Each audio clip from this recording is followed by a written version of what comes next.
फिर परमेश्वर ने नूह और उसके पुत्रों को आशीष दी और उनसे कहा कि फूलो फलो और बढ़ो और पृथ्वी में भर जाओ।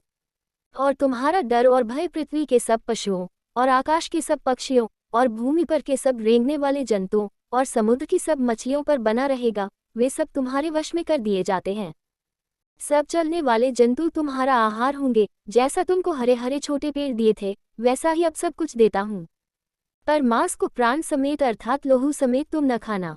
और निश्चय मैं तुम्हारा लोहू अर्थात प्राण का पलटा लूंगा, सब पशुओं और मनुष्यों दोनों से मैं उसे लूंगा। मनुष्य के प्राण का पलटा मैं एक एक के भाई बंधु से लूंगा। जो कोई मनुष्य का लोहू बहाएगा उसका लोहू मनुष्य ही से बहाया जाएगा, क्योंकि परमेश्वर ने मनुष्य को अपने ही स्वरूप के अनुसार बनाया है। और तुम तो फूलो फलो और बढ़ो और पृथ्वी में बहुत बच्चे जन्मा के उसमें भर जाओ। फिर परमेश्वर ने नूह और उसके पुत्रों से कहा, सुनो, मैं तुम्हारे साथ और तुम्हारे पश्चात जो तुम्हारा वंश होगा उसके साथ भी वाचा बांधता हूँ। और सब जीवित प्राणियों से भी जो तुम्हारे संग है, क्या पक्षी, क्या घरेलू पशु, क्या पृथ्वी के सब बनले पशु, पृथ्वी के जितने जीव जंतु जहाज से निकले हैं, सबके साथ भी मेरी यह वाचा बंधती है। और मैं तुम्हारे साथ अपनी इस वाचा को पूरा करूंगा कि सब प्राणी फिर जल प्रलय से नाश न होंगे, और पृथ्वी के नाश करने के लिए फिर जल प्रलय न होगा। फिर परमेश्वर ने कहा, जो वाचा मैं तुम्हारे साथ और जितने जीवित प्राणी तुम्हारे संग हैं उन सब के साथ भी युग युग की पीढ़ियों के लिए बांधता हूँ, उसका ये चिन्ह है कि मैंने बादल में अपना धनुष रखा है, वह मेरे और पृथ्वी के बीच में वाचा का चिन्ह होगा।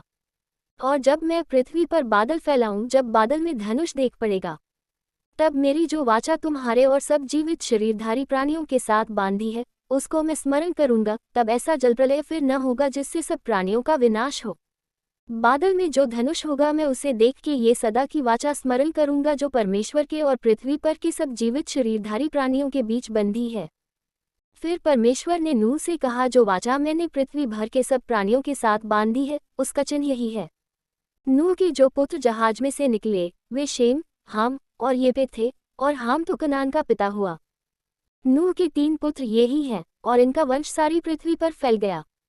और नूह किसानी करने लगा और उसने दाख की बारी लगाई, और वह दाख मधु पीकर मतवाला हुआ और अपने तंबू के भीतर नंगा हो गया। तब कनान के पिता हाम ने अपने पिता को नंगा देखा और बाहर आकर अपने दोनों भाइयों को बतला दिया। तब शेम और येपेत दोनों ने कपड़ा लेकर अपने कंधों पर रखा और पीछे की ओर उल्टा चलकर अपने पिता के नंगे तन को ढांप दिया, और वे अपना मुख पीछे किए हुए थे इसलिए उन्होंने अपने पिता को नंगा न देखा। जब नूह का नशा उतर गया तब उसने जान लिया कि उसके छोटे पुत्र ने उससे क्या किया है, इसलिए उसने कहा, कनान शापित हो, वह अपने भाई बंधुओं के दासों का दास हो। फिर उसने कहा, शेम का परमेश्वर यहोवा धन्य है, और कनान शेम का दास होवे। परमेश्वर येपेत के वंश को फैलाए और वह शेम के तंबुओं में बसे और कनान उसका दास होवे। जल प्रलय के पश्चात नूह 350 वर्ष जीवित रहा, और नूह की कुल अवस्था 950 वर्ष की हुई, तत्पश्चात वह मर गया।